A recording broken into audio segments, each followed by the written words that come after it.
What a huge game Thursday night here. The Commanders and the Eagles. Let's take the home team first here, because Jalen Hurts has been playing out of his skull ever since they came back from the bye. The 2-2 start is a thing of the past. What are you seeing that makes you think this is sustainable? This isn't just them eviscerating lesser opponents, that now that they're meeting rubber and road, that they can keep doing what they're doing offensively, Nate? Yeah, offensively, they realize that Saquon Barkley is really good, and they should give him the ball a lot. The strength of this team's the offensive line. I mean, A.J. Brown's is special. Devontae Smith is a very good player. Dallas Goedert as well when he's healthy.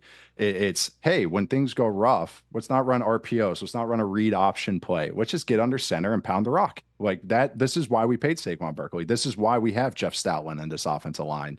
This is what they lean behind. And I think they just, again, another offense that stripped away some fat and just became more direct.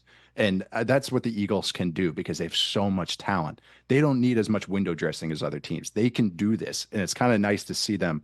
All right, let's stop doing some read element with Jalen Hurts. Let's streamline his game. It's either run or pass. I've been kind of saying this offense needed to separate church and state.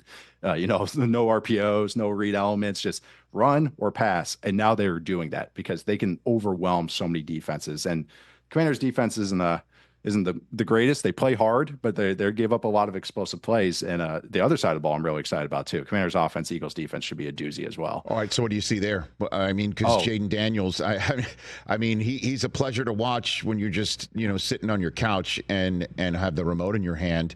What's it like for you to dissect what you're seeing from him? I mean, fast players are always fun, and he's accurate. He doesn't make a lot of bad decisions. That's been really impressive to me. And this is what you kind of got told about him, was that he was a hard worker. He was smart. He played a lot of games in college, and he's taken to this offense. Like Cliff Kingsbury's really impressed me. I was really low on him when he was leaving Arizona.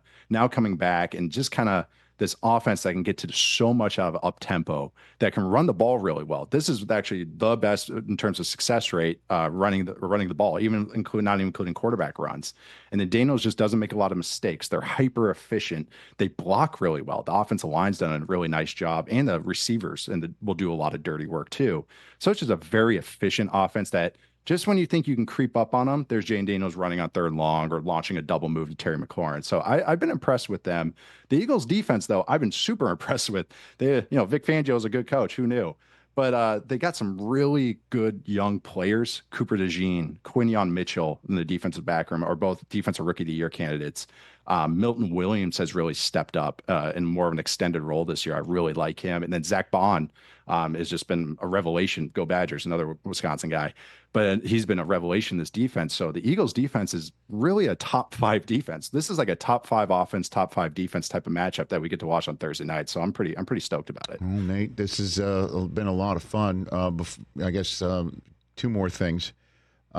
Just to bring it all full circle, I'm going to ask you a question that's impossible to answer. How's that as a setup?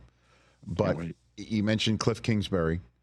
If he had been hired by the Bears, do you think Caleb would be struggling at 4-5 right now, Nate? I think he'd feel a lot more confident. Yeah, I think he'd be doing a lot better. The floor would be a lot higher. Kingsbury's offenses, I have to see how the second half of this year goes. Like some of the stuff isn't the most complex. It's really well designed though.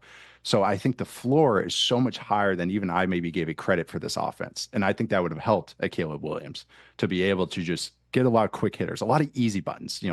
I sometimes use the word training wheels. That can be derogatory sometimes, but as a rookie quarterback, they need training wheels.